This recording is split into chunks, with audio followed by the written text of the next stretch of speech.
আসসালামু আলাইকুম ভিউয়ার্স। আল্লাহর খোঁজে কল্যাণ ট্রাস্টের ব্যক্তি কথা না বললেই নয়।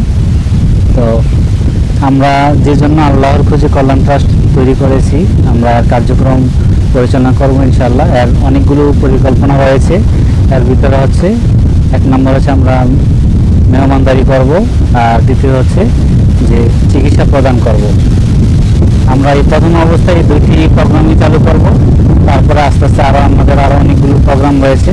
আমরা আস্তে আস্তে চেষ্টা করব বাকি প্রোগ্রামগুলো করার জন্য। যখন করবো আপনাদেরকে অবশ্যই অবহিত করব। তো আমরা এখন যে দুটো প্রোগ্রাম চালু করতে যাচ্ছি, এটা হচ্ছে মেহমানদারি করা, আর আরেকটি হচ্ছে যে প্রতি শনিবারে আমরা ফ্রি চিকিৎসা ক্যাম্প, হোমিওপ্যাথিক চিকিৎসা ক্যাম্প করে থাকি। ফ্রি চিকিৎসা দিব রোগীদেরকে।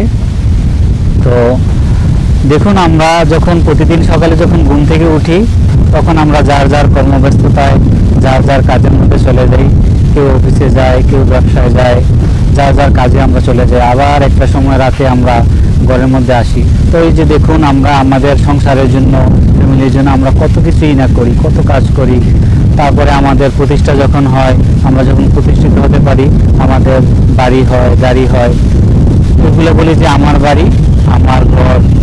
কিন্তু দেখুন, একটু চোখটা বন্ধ করে দেখুন তো, এই যে বলতেছেন যে আমার বাড়ি, আপনি যদি এখন যদি আপনার নিঃশ্বাসটা চলে যায়, তাহলে কি বাড়িটা আপনার? আপনি কি এই বাড়িতে ঢোকার আর কোনো পারমিশন রাখেন? এই যে গাড়িটার কথা বলতেছেন, এটা আপনার গাড়ি। আপনি যদি এখন যদি আপনার প্রাণটা যদি না থাকে, তাহলে এই গাড়িতে কি আপনি আর কোনোদিন চড়তে পারবেন? তাহলে কি এখানে আমরা কি বুঝতেছি? আসলে পৃথিবীটা আমার থাকার জায়গা না। পৃথিবীর গাড়ি বলেন, আমার ছেলে সন্তান, টাকা পয়সা, কোনো কিছুই আমার না। তাহলে আমার কি? আমি যে একজন মানুষ, সেটা আমার কি? সেটা হচ্ছে আমি যা ব্যবহার করতেছি সেটা আমার, আর আমি যা নেক আমল করব সেটা আমার সাথে যাবে। আর যদি মসজিদ, মাদ্রাসা বা সদকা জারিয়া যেটা বলে, যদি সেটা করা হয়, তাহলে মরার পরও এটা কবরে যাবে। আর একটা হচ্ছে যদি নেককার সন্তান থাকে, সে যদি আপনার জন্য দোয়া করে, তাহলে এই কাজগুলো ছাড়া আর পৃথিবীতে যত কাজই আছে, সে কাজগুলো কিন্তু আমার নয়। হয়তো আপনি আপনার বলে দাবি করতে পারেন, আমি আমার বলে দাবি করতে পারি, কিন্তু এগুলো কিন্তু প্রকৃতপক্ষে আমার না। আমার একমাত্র ঠিকানাই হচ্ছে কবর। আর কবরে যে শাস্তি মাপ পাবে, যে জাহান্নামের পরিবর্তে জান্নাত নিতে পারবে, সেই সফল কাম। আল্লাহ কোরআনে কয়েক জায়গায় বলছেন, তারাই সফল কাম যারা জাহান্নামের পরিবর্তে জান্নাত নিতে পেরেছে। তো আপনি দেখুন তো, এই এত বড় জান্নাত, আকাশ জমিন থেকেও আরও বিশাল বড় এই জান্নাত যদি আপনি পেতে চান, তাহলে আপনাকে কি করতে হবে? আপনাকে অবশ্যই আল্লাহর পথে চলতে হবে, দান সদকা করতে হবে, আর সন্তানকে ইসলামী শিক্ষায় শিক্ষিত করতে হবে। তাহলেই আপনি এই দুনিয়াতেও শান্তি পাবেন, আখিরাতেও শান্তি পাবেন। এই চিন্তা করে আল্লাহকে রাজি খুশি করার জন্য একেবারে জিরো থেকে আমি শুরু করেছি। যেহেতু আমি একজন হোমিওপ্যাথিক ডাক্তার, তো আমার যা ইনকাম হয় তা থেকেই আমি কিছু টাকা জমিয়ে রাখি, আর গ্রামে এসে আমি চিকিৎসা দেই, আর লোকের মেহমানদারির খাবারের ব্যবস্থা করি। আমাদের আরও অনেকগুলো প্রোগ্রাম আছে, ইনশাল্লাহ আমরা আস্তে আস্তে ওগুলো করব। আপাতত দুটি প্রোগ্রাম আমরা চালু রেখেছি, মেহমানদারি করা, আর প্রতি শনিবারে, সপ্তাহে প্রতি শনিবারে আমি গ্রামে আসি। আমাদের গ্রামের বাড়ি কুমিল্লা দাউদকান্দিতে। এখানে আসি, এখানে পেশেন্টদের আমি চিকিৎসা দিয়ে থাকি। তো আমাদের সাথেই থাকুন, দেখতে থাকুন, আর আমাদের জন্য দোয়া করবেন, যাতে এই প্রোগ্রামগুলো আমরা যতদিন আমি বেঁচে থাকি ততদিন, তারপরেও যেন এগুলো চালু থাকে, আল্লাহ চালু রাখে। আল্লাহ যাতে আল্লাহর খোঁজে কল্যাণ ট্রাস্টকে কবুল করে নেয়, এই জন্য সবাই দোয়া করবেন। ভিউয়ার্স, চলে এলাম শেষ পর্যন্ত। আমরা এই হাঁড়ি পাতিল কেনার জন্য, আমাদের যে আল্লাহর খোঁজে যে অনুষ্ঠান, এর জন্য হাঁড়ি পাতিল দরকার। আমরা এখানে মূলত প্লেট, বাটি, চামচ, আর এই যে রান্নাবান্নার জন্য সামগ্রী নিয়েছি, আর কিছু গ্লাস কিনবো। তার জন্য আমরা চলে আসছি চকবাজারে। এখানে মার্কেটে চলে আসছি। আমরা এখান থেকে এই সাইজের বাটিগুলো নিব। প্রায় আপাতত 50টা বাটি নিচ্ছি, তারপরে আমরা আস্তে আস্তে আর কোয়ান্টিটি বাড়াবো। তো এখানে সব এই ভিউয়ার্স, আমরা প্লাস্টিক সামগ্রী কেনার জন্য চলে আসছি এবার প্লাস্টিক মিউজিয়াম দোকানে।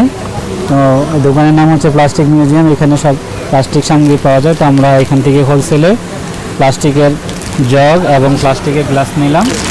এখানে মোটামুটি প্রায় 50 পিস গ্লাস আর 6 পিস জগ। আমরা পরবর্তীতে এর কোয়ান্টিটি আস্তে আস্তে বাড়াবো। প্রাথমিক পর্যায়ে যেহেতু আমরা স্টার্ট করতেছি, অল্প দিয়েই আমরা শুরু করতেছি।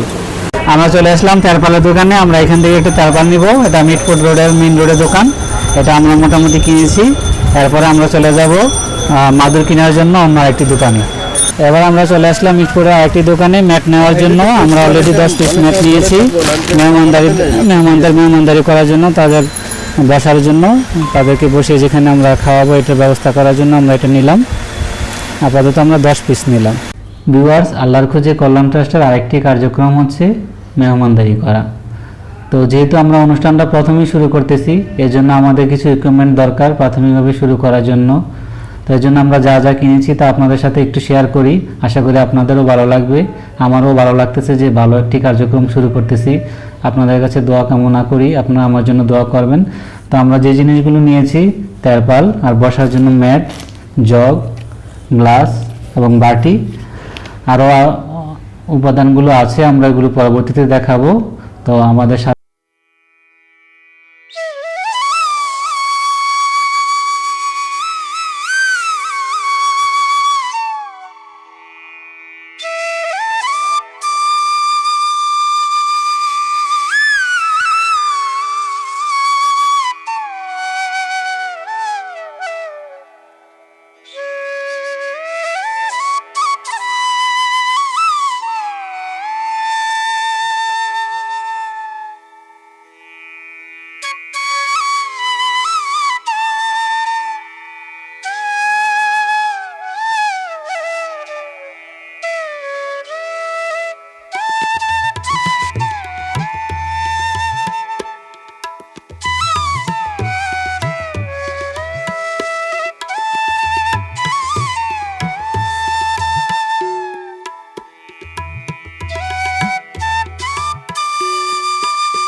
মেহমানদারি শেষ, খানা দানা শেষে অতিথিরা সবাই চলে গেছে। আমরাও একটু পর ঢাকার উদ্দেশ্যে রওনা দেব ইনশাআল্লাহ। বিকাল গড়িয়ে এখন প্রায় সন্ধ্যা। ছেলেপেলেরা মাঠে খেলছে। গ্রামে যে নেচার, প্রকৃতি, আমরা যারা ঢাকায় থাকি তারা এটা ফিল করি। একসময় আমরা গ্রামে ছিলাম, যখন ছোট ছিলাম। বড় হওয়ার পরে কাজের জন্য ঢাকায় থাকতে হয়। তো সবসময় আমরা এই গ্রামের নেচার, প্রকৃতিকে মিস করি। সবুজ শ্যামলা, শস্য শ্যামলা আমাদের এই মাতৃভূমি, আমাদের এই বাংলাদেশ। তো যাই হোক, সন্ধ্যা গড়িয়ে এখন মাগরিবের পর আমরা টলার ঘাটে আছি। তো একটু পরেই ট্রলার ছাড়বে, ছাড়ার অপেক্ষায় আছি। এখান থেকে, এটাকে বলা হয় বুদারাঘাট, এখান থেকে ট্রলার যাবে দাউদকান্দিতে, দাউদকান্দি ঘাটে। তারপরে আমরা রিকশায় যাব দাউদকান্দি টোল প্লাজা থেকে ঢাকা কোনাপাড়া। তো আমাদের জন্য দোয়া করবেন, আল্লাহর খোঁজে কল্যাণ ট্রাস্টের জন্য দোয়া করবেন।